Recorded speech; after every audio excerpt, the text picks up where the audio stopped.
What do you think about the hurricane potential for uh, number 18?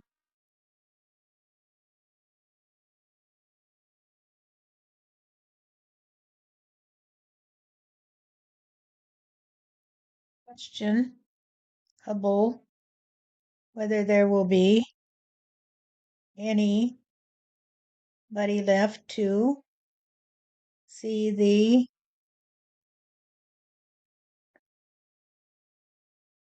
final sunrise that will meet the eyes of the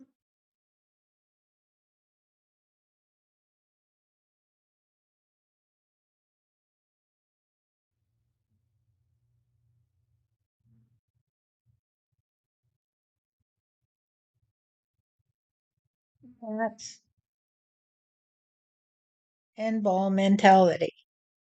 The bat and ball mentality is the one that will say that if you throw me the ball, I will hit it back to you.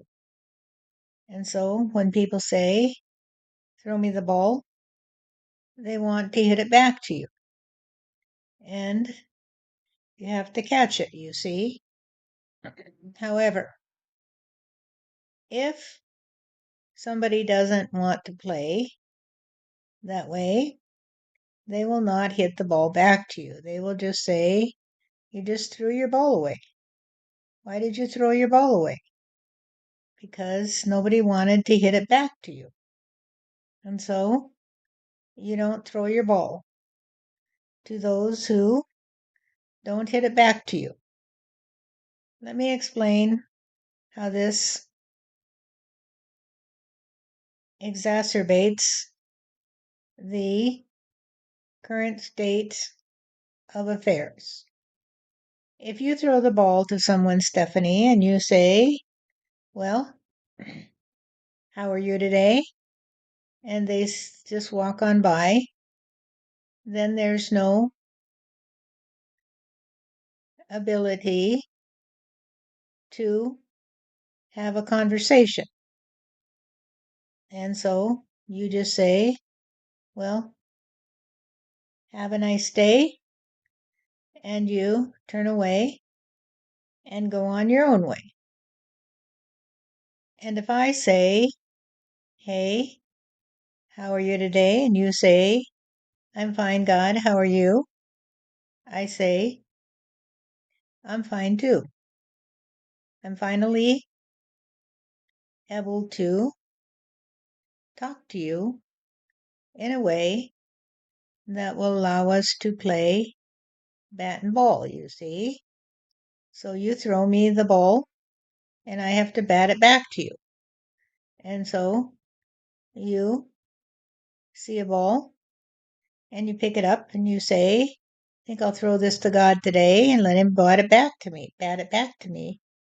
And he'll put his own spin on it and I'll catch it in my mitt and I'll look at it and I'll say, hey, thanks, God, for giving this ball back to me in a different way because the ball I threw to you was the one that others threw to me when they said, there is not going to be much possibility of a hurricane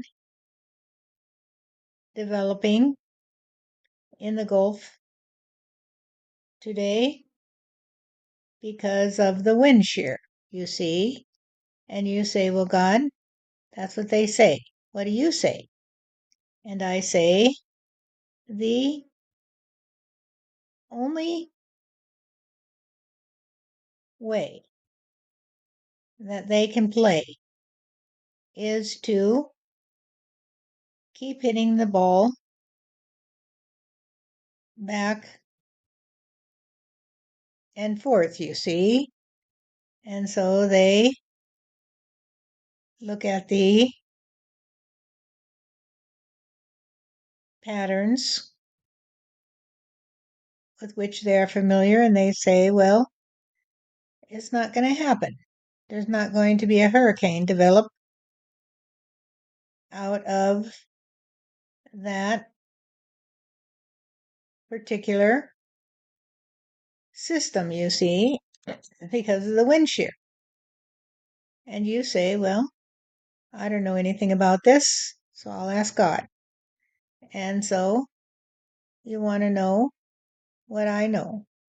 And so we play bat and ball because you come to me when you have a question you see about something you read, and you pick up the ball and you say, well, I can't bat it back to you today because I don't know anything about this.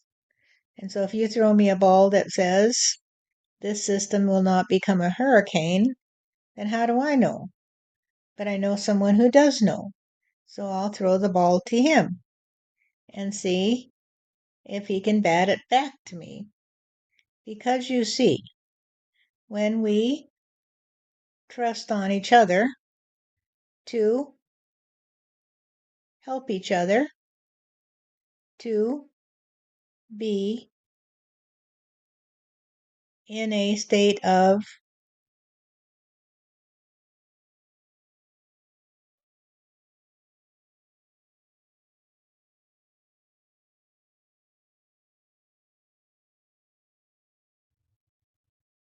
access to a new nation under God, we trust that things don't always have to be following the same pattern, you see, because the patterns are always based on yesterday and they're not based on today because that's the nature of patterns, that patterns develop through history and people begin to rely on them and to say, well, this happened yesterday, and so I guess it'll happen again tomorrow. And that is like saying that you will just bat the ball back in the same pattern, you see. And everybody will say, here comes the ball. It's being batted back at us. And people will say, hey, it won't turn into a hurricane today because of the wind shear. And everybody trusts on the wind shear to keep that system, what they were calling 18, from developing into a hurricane once it crosses into the Gulf, you see, because the Gulf of Mexico is not the trust on another hurricane this season. And I have to say that I don't think they know the way that hurricanes develop, you see. They're relying on patterns of old and not on the cold, hard facts, you see. It's like saying that if you see a dog run across the street to get a treat, you say, hey, all you have to do is hold out a treat and the dog will run across the road. But you see, sometimes the dog will run across the road even if there is no treat. They just want to beat feet and run across the road. So when people who trust on the past see a dog run across the street, they look for the person who's holding out the treat because that's their experience, you see. And so they don't know that dogs can run across the street even if there's no one to hold out the treat. Oh my God, God, I know this well. It's like when people see a piece of something and they write a whole story about it. So apparently, and I understand that patterns are patterns, and that there is not necessarily, you know, there's not necessarily coherence in how people perceive of the patterns. Um, and so I'm struggling for an example right now.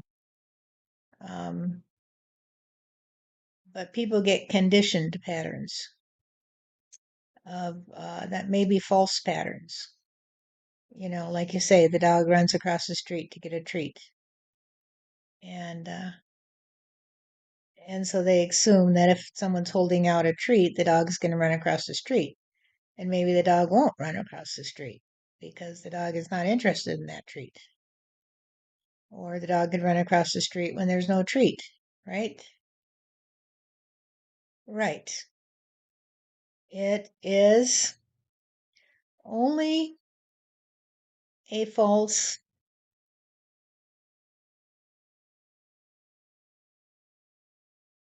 attribution of causation. And so the wind shear is here because of the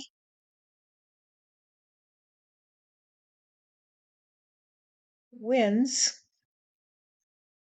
that arise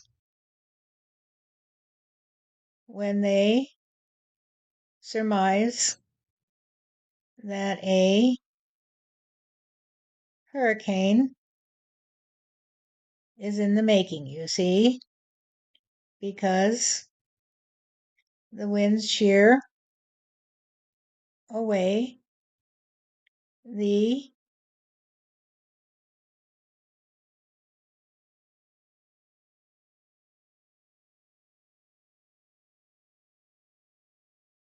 back, the what? The backwards view. And they say, well, we don't want a hurricane today because you see, they interpret their own reality in a way that would say, let's cause some more fluctuation in the inspiration that causes the hurricane, you see. Let's take some of that energy and use it in a different way. So it has less to do with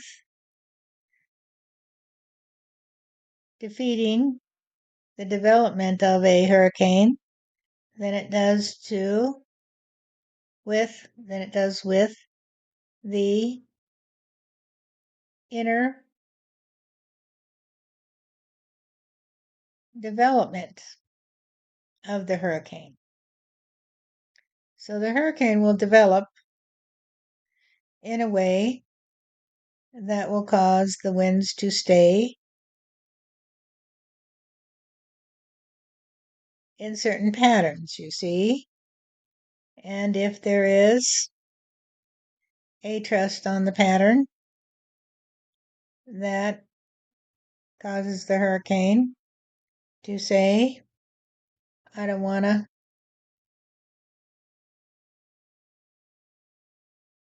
be destructive, you see, then it will not develop into a powerful hurricane. But it's not the wind shear that prevents it, you see. It is the hurricane that signals the air to move in a certain way because everything is connected today, right? Right. So the dog might run across the street because, say, there's something that happens that causes it to um, just get very active and it needs to run. Maybe it's something it ate, maybe it's something it hears, maybe it's something that happened 2 miles away, but it's connected to the dog and the dog runs across the street. Kind of like the twin particles, right? One moves one way and the other has to move a corresponding way because they have to balance each other. And it's so complicated and so complex that only you could figure it out.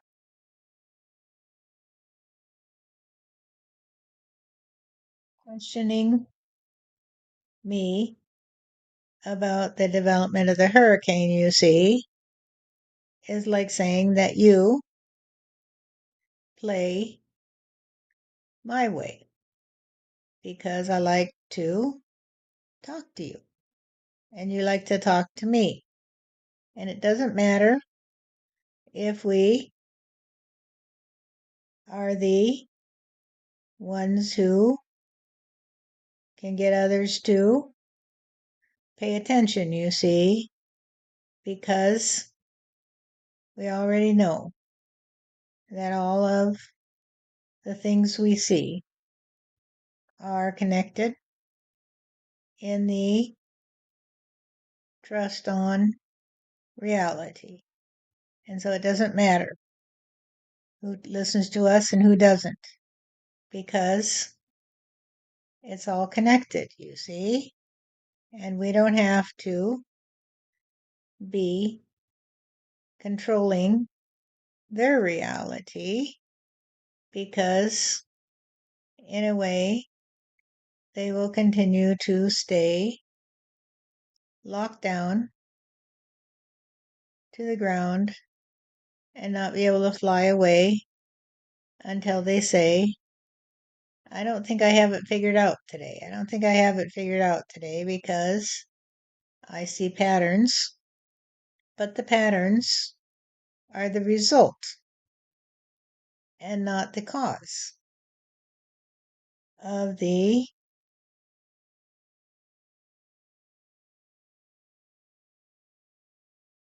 current reality. And so they don't understand that everything is a precursor to everything else in a way that would say we all have to play in the same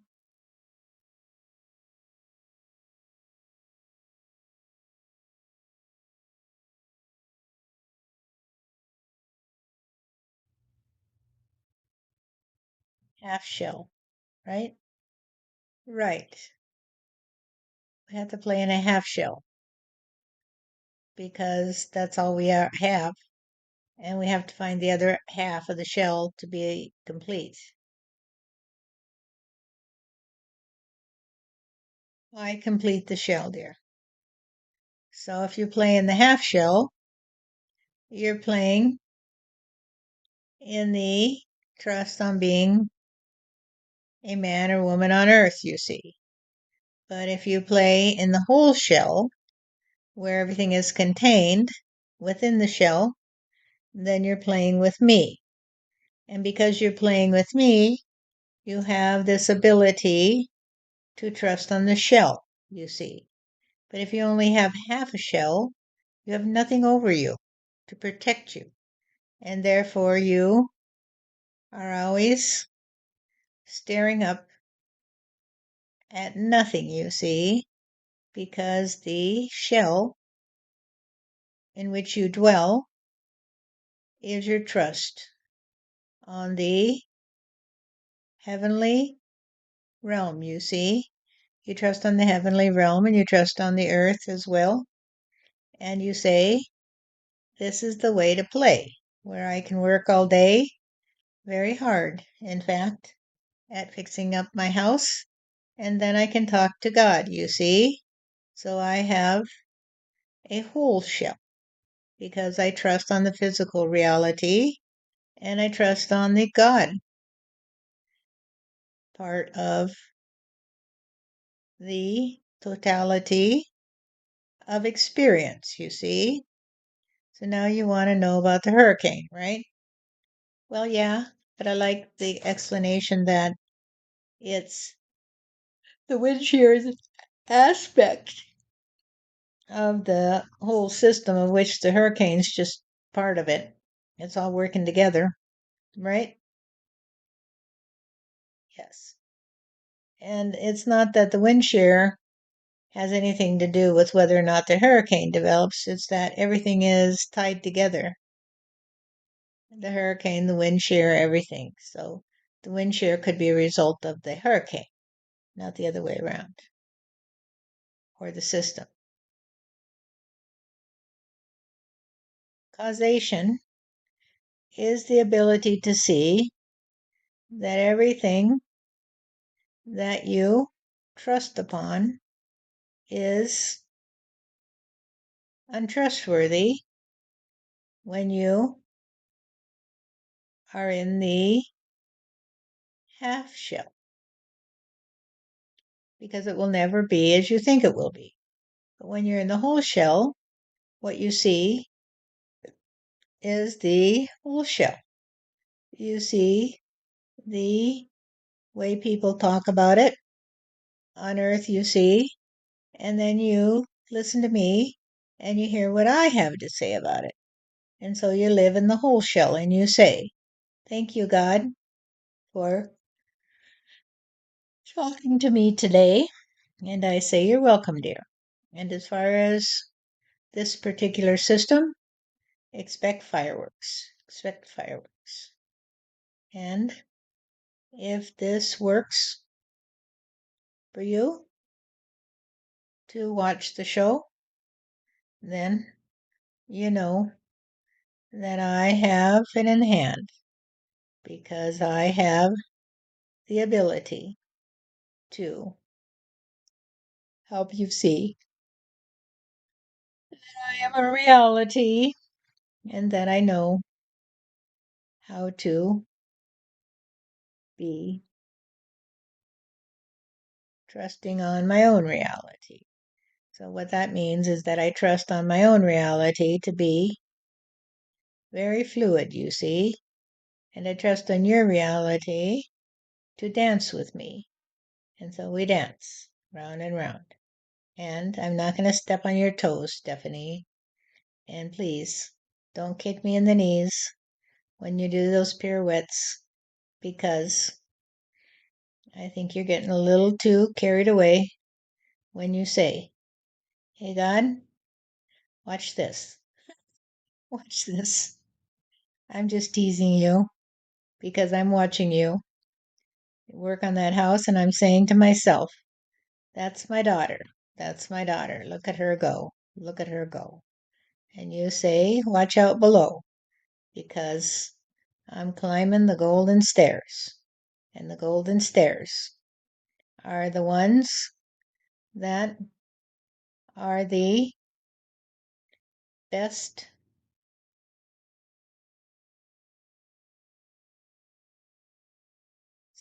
you ever did see, because they will never let you be